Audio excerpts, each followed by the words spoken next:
Good day, dear listeners. It's Steve here with the Management Blueprint podcast. And I have with me today Dave Turano, the president of JCE Consulting, providing coaching and training services to organizations that want to improve effectiveness in leadership, communication, and sales. Dave is the host of the Cut Through the Noise podcast, where he peeks behind headlines and current events. So Dave, welcome to the show. Steve, thanks for having me. You've got the tables turned on me this week.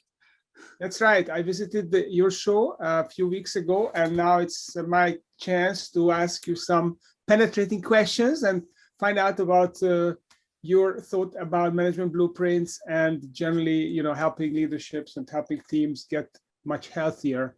So let's start with your journey. So what's been your entrepreneurial journey, and what made you decide to go on your own, and how's it going? Well, it's going well. That's a good question to get started. It's going well. It's been 8 years this fall. I'll be out on my own. I started JCE Consulting, which is JCE stands for the names of my kids, Jack, Chris, and Emma. And the journey, I wish I could say I had a master plan, Steve. I didn't.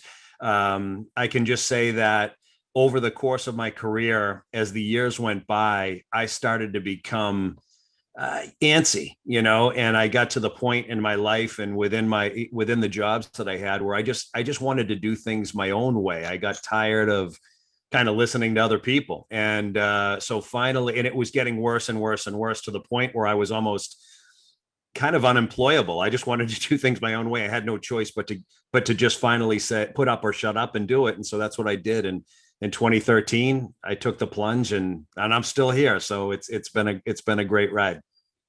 That's awesome. Well, I hear this unemployable thing often. I certainly feel like that.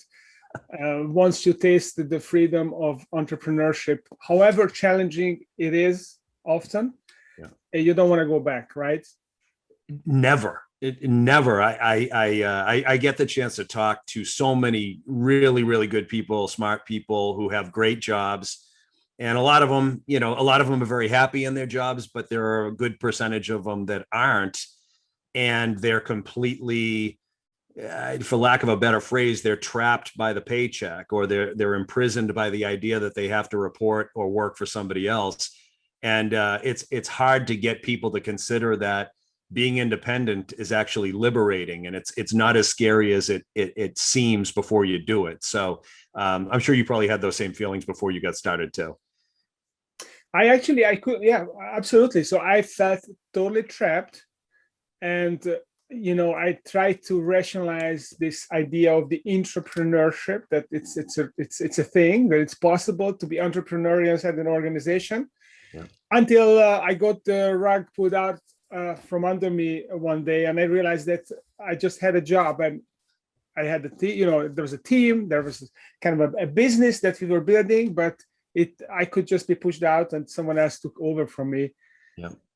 So definitely relate to that. So let's talk a little bit about how you built JCE Consulting, and my favorite topic, management blueprints. So any management blueprints, such as E-Myth, Scaling Up, Great Game of Business, have you used any such blueprints or any frameworks, or was there a business book that particularly inspired you and kind of implemented some of the concepts? Please talk to me about that. Yeah, well, you're talking to somebody who really didn't do any reading through high school. So I would do anything not to read a book as a kid. I probably read 4 books in high school, and then everything else was, I don't know if they still exist, but Cliff Notes. So they were like shorthanded books on, rather than read the book, you just read this little short book. But then about, I'd say 18 years ago, I had a boss who started buying books for me because she thought I was smart. And she thought, oh, Dave would like this book, or this book reminded me of Dave. And she would visit me and bring me books, and thinking that she was doing like good. And all I thought was, oh my, I got to read this thing now. now next time she comes back, I'm going to have to tell her what the book was about. But that actually got me into an unbelievable pattern of starting to read. And then over the last 18, 20 years, I've just become relentless. And there's so many books that I could point to and say, that was the best book I read, or this was the best book I read. Most of what I gravitate to is focused on business, communication, leadership, sales. Everything that I talk about on a regular basis is what I typically read. But depending on the subject, like a lot of the stuff, like for example, like a book that always has stood out to me is Tribal Leadership. I loved that book. I don't want to get into all the details of the book, but from a leadership perspective, that book always resonated with me. A flip side to that could be Delivering Happiness. I enjoyed that Zappos book. I read that a number of years ago. And then there's all the traditional books, the Jim Collins stuff and Good to Great and all that. But that to me, although valuable, they felt a little bit more mechanical. As far as just other books I've read, just, anything to do with building positive habits, like The Power of Habit or Grit or The Slight Edge, are books that I've just thoroughly enjoyed over the years. And I've got piles of books here, piles of books there, and then downstairs. But as far as a blueprint goes, I kind of have read so many things that it's just kind of a hodgepodge of all that. And then I've eventually just kind of found my own way of doing things. And candidly, my way has evolved over the years. So whatever I created last year has evolved this year. It's never a standard. It's just something that I'm constantly adjusting and tweaking. So I don't know if that answered your question, but that's what came to mind when you asked it. But I can always ask a second one, right? The follow-up question. So you talk about two things that stood out for me from what you mentioned here, or kind of rattled off. One is this idea of habits, that you can create habits and essentially it becomes a mechanism for you to run your business, or to basically run yourself. Can you kind of mention a couple of ones that have really worked for you? Just in general in life or in business? Well, in business. In business. I think anything can be a habit. But, say, for example, if you're a manager, you're managing a team, a habit of steady communication with your people would be something that I would highly recommend. A lot of companies inside of organizations, there is a disconnect. It's not unusual to have a disconnect between employee and manager or the management team. And oftentimes that's because the steady communication is broken. So the habit of a one-to-one meeting, once a week or twice a month, the habit of a standing team meeting once a day, even for 10 minutes, the habit of a group meeting that's more strategic on a monthly basis would be something that I would recommend.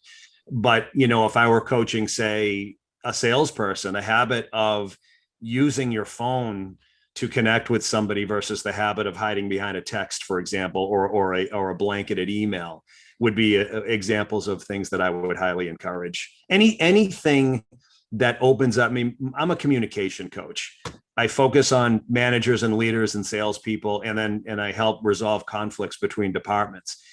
The habits that I always encourage are those that are embedded in communication. What are we doing to open the lines? And when those things aren't happening, when the communication lines aren't open, is when other problems start to result. So that's where I would pick to go first. Mm-hmm. So I have a specific question on this, and then a broader one. So the specific one is, you mentioned the stand-up meeting. What do you see as the main benefit of having a daily stand-up meeting? If you're gonna have a daily stand-up meeting, it's really about, what are we doing today? What do we need to get done today? If you and I were partners, for example, and I was, say, on the delivery side of the company, and you were, say, on the sales side of the company, you and I getting together at the beginning of each day to talk about what's on my plate, what's on your plate, how are we going to communicate, how are we going to get this done between now and 5 o'clock or tomorrow morning, allows us to trust that I've got it. I know what I need to do. You know what you need to do. We know what we need from each other. And it just allows for a little bit of peace of mind. And it gives us the chance to have a focus each day versus letting the day happen to us. So, in every environment, is that necessary? I don't know. But most of the time in a selling environment, I would say it's never going to hurt. Mm-hmm. Okay. So that's the stand-up. So stand-up is all about what should we do today, or how do we get something done today? And what about the broader question would be, what kind of other meetings are there that you would recommend for companies to embrace other than the daily stand-up? Well, like I said earlier, the thing that I would absolutely do is I would have some form of a one-to-one with your staff. If you're managing a group of people, you owe it to them to spend one-to-one time with them. What that looks like, you can decide with them what that should look like and how often that should be. But at the very least, I would recommend a couple of times a month where somebody has your undivided attention for whatever, 20 minutes, 30 minutes, where you get to know them a little bit more. You get to deal with whatever's been going on over that week or those 2 weeks. Those meetings are not always about performance. Those meetings are sometimes coaching meetings or meetings to help resolve a problem that's kind of maybe something you've tabled. Highly recommend that. As far as other meetings, there's so many that you could have. I would say, though, that in my experience, a lot of the meetings that take place in many organizations are a waste of time. And that's because there's no plan or there's no agenda, or maybe it's one person running the meeting. I've done podcasts on meetings before, but the meetings that don't involve the team's participation, or if it's always a one-way street, often don't go anywhere, and things don't get done as a result of them. So those I'd discourage unless they're planned and that everybody's participating at some level. Mm-hmm. Okay, so definitely the agenda is important. It's the engagement, that it's like a multi-directional communication is important. What do you think about peer accountability? Because one of the things that several of these management blueprints teach is to have to use group meetings for creating the accountability, so that the boss doesn't have to hold individual direct reports directly accountable in one-on-one meetings, because it's always easy to wiggle out and to come up with an excuse. Whereas in a group setting where the group is holding each other accountable, then all excuses become invalid, because everyone can come up with an excuse. So essentially they cancel each other out. Yeah. Do you think that's a helpful thing to do? You're speaking my language, Steve. That's the intention. I run a leadership workshop, and it's called Building and Leading Self-Directed Teams. I've run it for years, and that's the whole purpose of it, is helping people stand on their own, all the way down to the ground level, so that when you go into a meeting, it's not the boss deciding the agenda. It's not the boss dictating the pace. It's not the boss putting you in your place. It's your peers. But there's a lot that needs to happen in order for that dynamic to work. And like, for example, we do a ton of training and coaching on this, but the simple concept of trust has to be present in order for peers to feel comfortable going back and forth with one another. But there's so many other things. The company needs to know where it's headed. It has to be clear to the team. The people on the team need to know what they're responsible for and why they're responsible for it, and how they should communicate it and what's expected of them, and all those things. And part of, and when I talk about expectations, if I work in an organization and I want my team to hold each other accountable, well, that's something I'm going to have to discuss on the front end with that team. If you and I work together and I bring in somebody else, I've got to tell you, both of you guys, I expect you to hold one another accountable. I expect you to challenge one another, and it's a good thing. And if you remain silent or you don't do that, I'm going to grow concerned. We've got to create an environment where we all feel comfortable pushing on one another, challenging one another, making one another better. And that it takes a lot. It's easier said than done. And the thing that gets in the way of it most is a lack of trust, a fear of judgment, a fear of losing my job or whatever.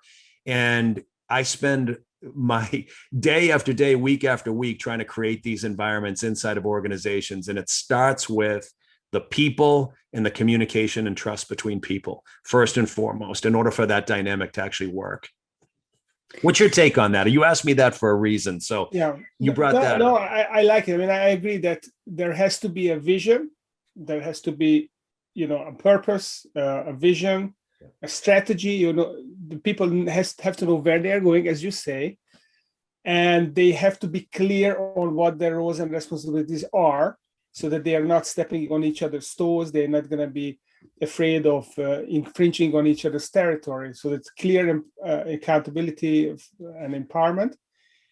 And you obviously you're emphasizing the trust element. So I'd like to ask you about, how do you create that trust? How do you facilitate or build that trust with a team that is lacking trust? They bring you in because communication is clunky, and people are kind of not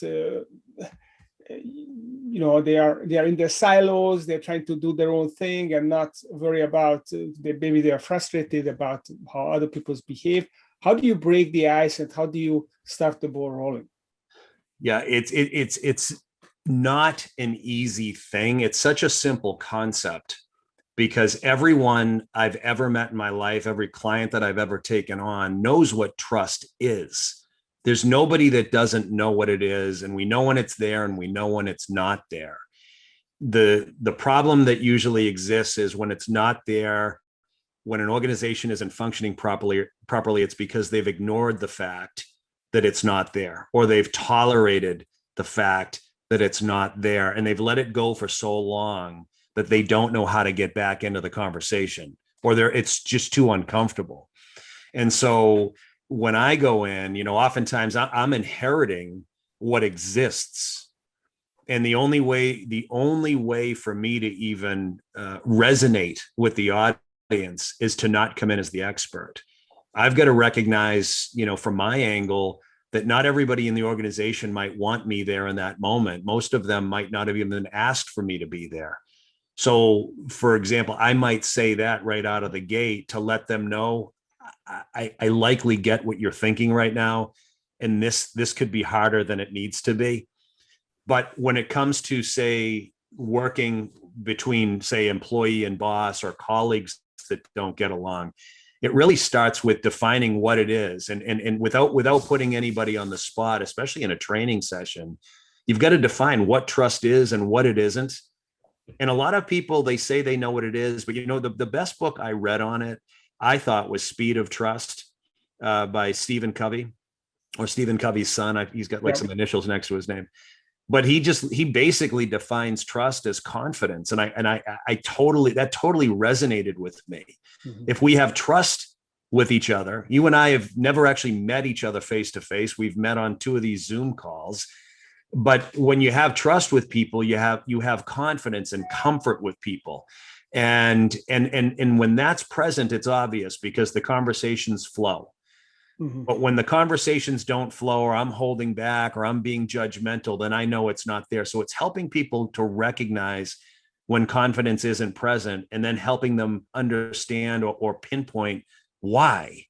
And really dealing with that, and dealing with it is kind of a separate thing. Training is creating an awareness around it. Dealing with it is more in a one-to-one coaching capacity, where you help people develop the skills to navigate the challenging conversations. Actually, I'm going off on a tangent here, but one of the best books I've read on navigating a tough conversation is, actually, I have it right here. I have it with me all the time. Kim Scott's the author. It's called Radical Candor.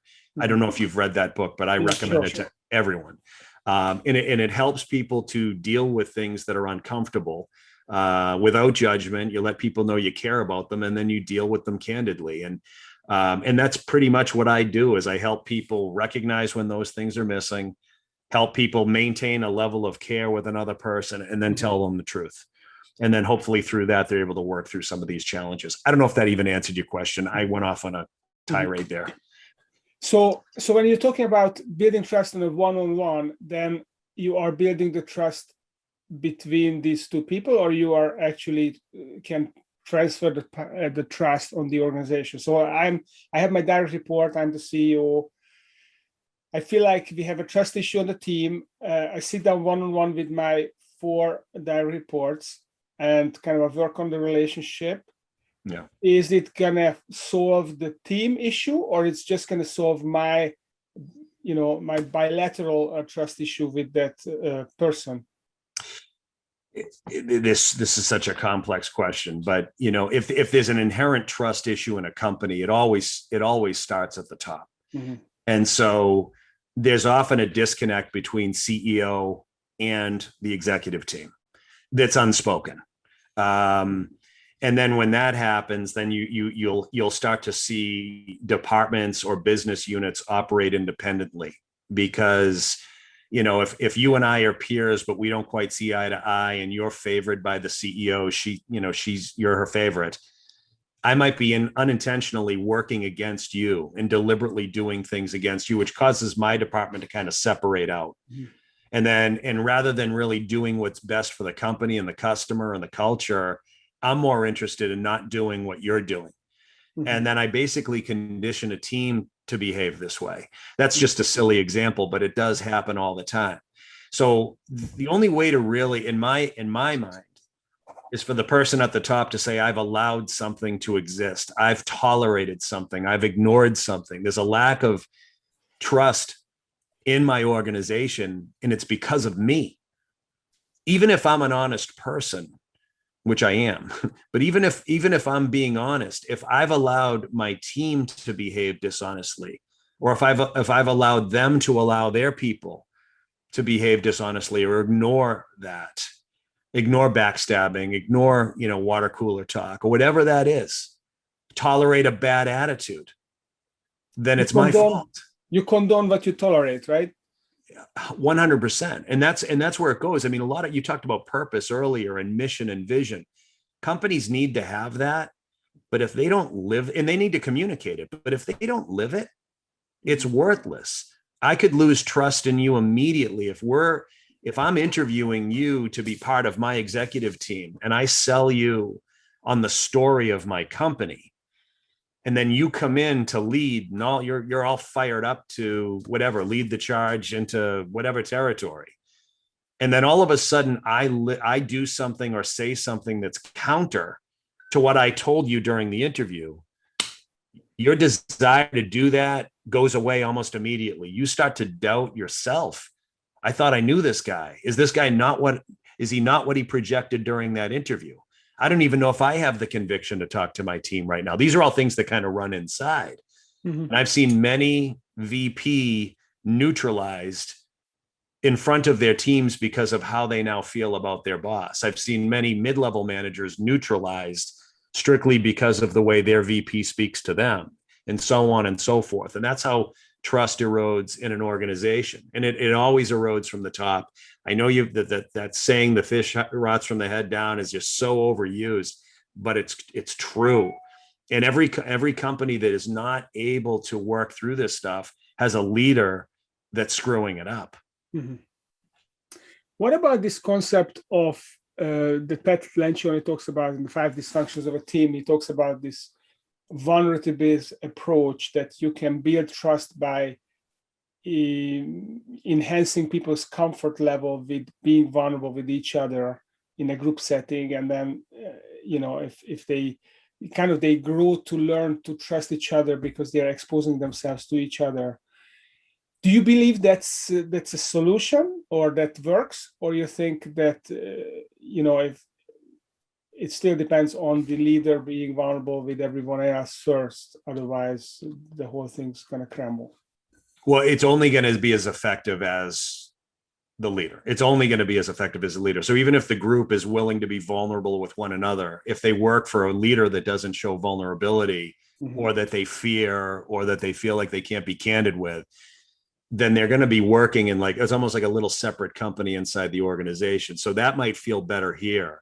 But in the end, I don't believe they'll ever feel true connection to the leader or the company. But the thing about that, Steve, to me, is the vulnerability has to be real.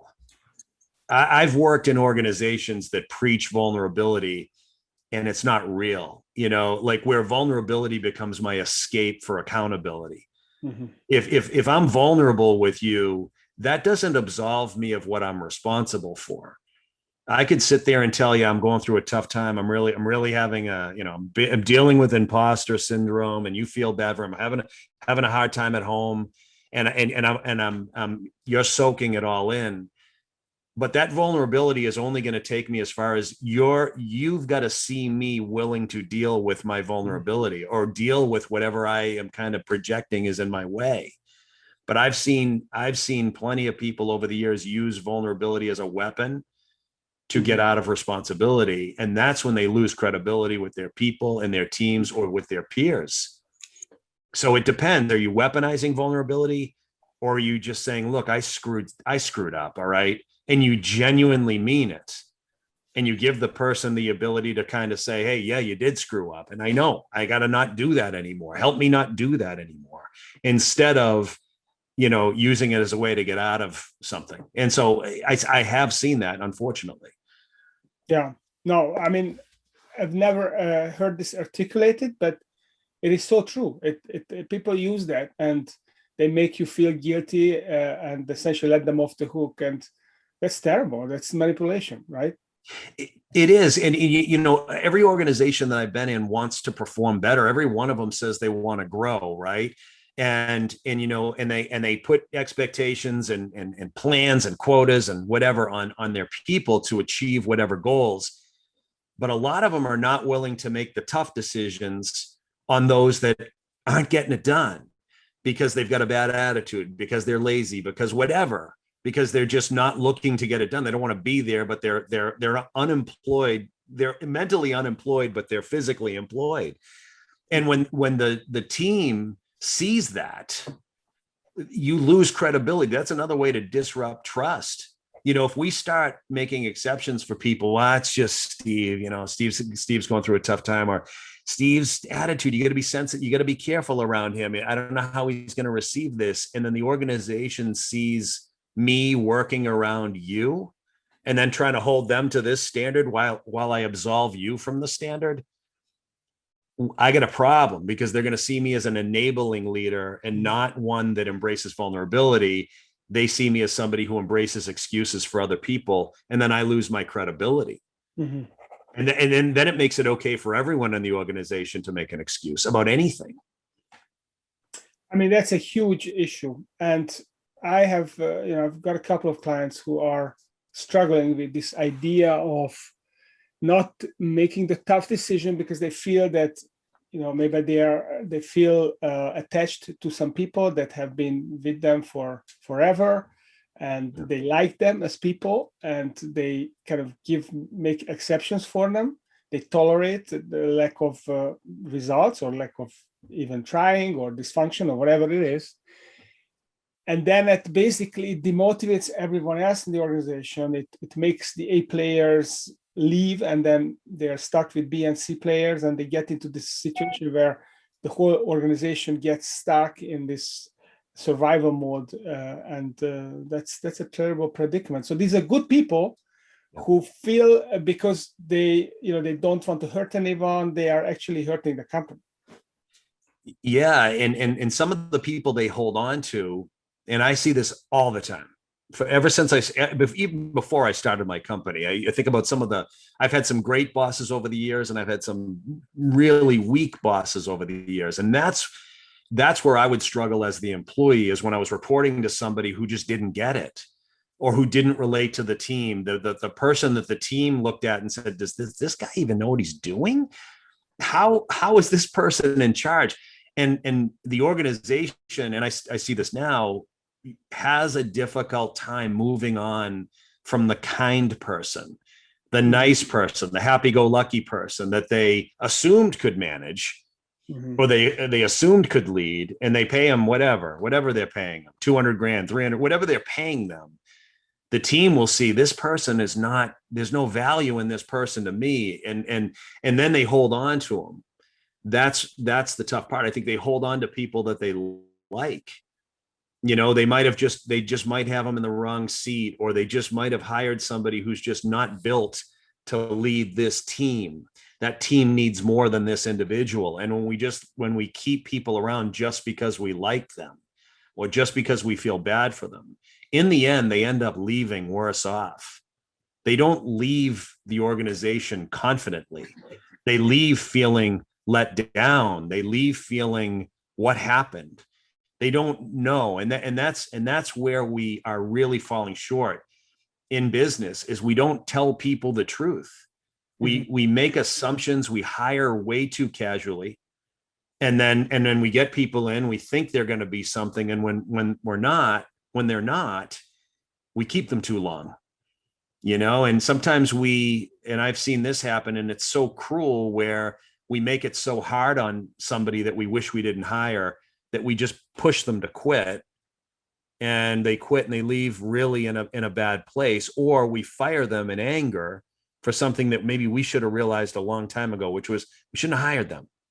What we did was wrong, and they leave less confident. They go on to that next job search wondering, where do I fit? Will I even be able to make this money? And so, yeah, because the longer they stay in their position and not being successful, the more it erodes their confidence, and the less the chance is going to be for restart and being successful somewhere else. Exactly. So I'm always going to be toughest on the people at the top. They should know better. Yeah. And if not, they need to know how to know better and how to get in front of that stuff, so it doesn't continue to perpetuate year after year after year. Do you think it's some kind of a self-sabotage when they do that perhaps they don't have enough courage to desire something more, because it would require them to get out of their comfort zone, and they use it as a crutch to basically sabotage themselves with substandard people, because then they don't have to really go for it and push for something bigger, which is going to be scary. It's going to be, it's going to involve some pain. It would be a much better thing, but it's uncomfortable. Well, I mean, every case is different. I can't label everyone as this way who's in this situation. I do know C-level executives that have self-sabotaged, business owners that have self-sabotaged. In their minds, they haven't. But in their minds, I'm just really, really, really smart. My people they can't quite keep up with me. Their egos are so massive that in their heads, their people, no matter who they hire or where they come from or what they've done, it's never going to be quite what they've done. And so as a result of having that attitude, the company never outgrows their perception of what could be. So, but they hide behind, I'm already at the point and I just can't quite get them there. So we've gotten to where but really what's in the way is the way they treat people and the way they perceive people. That's often what's in the way. And there are others that would rather, like, they've become so comfortable pointing the finger that their people aren't quite what they need to be or could be, that it's just become such a habit that that's what they do. They just complain. And quite frankly, they usually get to that place if they're making enough money. If the executive has built a company that allows them and affords them the lifestyle that they want, they'll tolerate mediocrity and problems all day long because it's still affording them the lifestyle. Yeah. So, and again, this is not everyone, but I'm just, as we're going through this conversation, it's the organizations that struggle often, they struggle for some of the things that we're talking about right now. Yeah. I totally see that. So they get the lifestyle they want. They don't really have a strong desire to get something more. So it doesn't make sense really for them to really strive for more. And they also possibly part of the kind of perk of having a business is to be that important person that everyone around you is all the time, eating from your hands, and they like it. Probably they like it. They think it's part of the success that they are the smartest person in the room, and they want to enjoy it. And they get the lifestyle, and they get that adulation, and it's kind of a mesmerizing cocktail for some of them. Perhaps. It is, but I've learned to run for the hills. I say these things because I've experienced it in the past, and early I've taken on clients I wish I never took on early on. I've got really great clients right now, so this is not about any of the existing clients. But when I pick up that quality in somebody, I've got to address it head on. I was introduced to a CEO just 2 or 3 weeks ago, and I had a Zoom call with the guy. He was a really nice. He was a good person, but he was so critical of his people and his team and all that they weren't, mm-hmm. and very concerned about letting me know where he went to school and what he knows and what he's accomplished and how much money he's got. And I I had to put him in his place immediately, because I knew that if I had agreed with him and just assumed that he was right, that this would be a painful relationship for me. And I basically said to him, I think you're the problem. You're going to hate hearing me. I think you're the problem. And I think until you recognize that, no one's going to be able to help you. And I think that you've hid behind your ego, and it's allowed you to enable your team, and it's allowed you not to address the things that you should have been addressing, which is you've tolerated mediocrity because you've been afraid to address it. That's the problem. And until you face that, I can't help you. And I have to step out. And so again, that's the exception. And I think those are the things I look for as I take on clients is, are you open-minded? Do you really think you know everything? And I'd say, right now, here we are having this conversation, and I'm no expert. I do this stuff for a living. And every year I look back and I say, I can't believe I didn't know this stuff. Every single book I read, I finish it and I say, God, there's something else I didn't know. And I know we talked about books earlier. I think that's what I've realized. The older I get, the more I realize. Say that again. I like to say that the older I get, the less I know. The less I know, but I also realize how little people are reading and learning. They get to a point in their life, in their career, and it's, oh no, I'm good at this. I know this now. But what if you don't know it? What if there's another way to look at it? And that's what I'm always trying to figure out is, what's the next thing I don't know? Because I know it's infinite. What's next? What's next? What's next? How do I evolve this? Well, listen, Dave, this has been a fascinating conversation. And obviously, it's clear that this is the world where you live in. You work with companies, you help them figure out their trust issues, their leadership issues.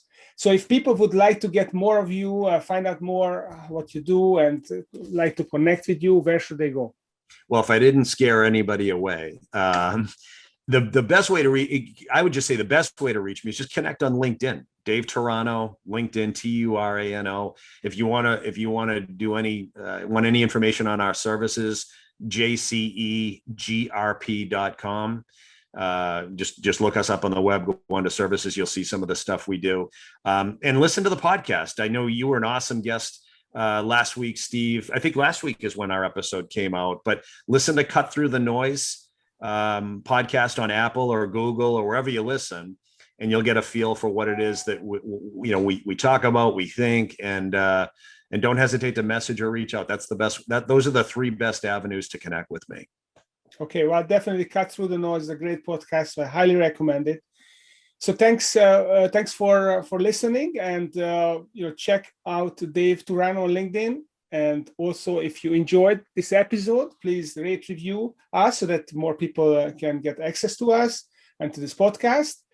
And David, thank you for coming on the show. I really enjoyed it. And all to the listeners, stay tuned. Next week, we'll have another exciting entrepreneur joining me. Have a great day. Thank you, Steve. Thank you, Steve.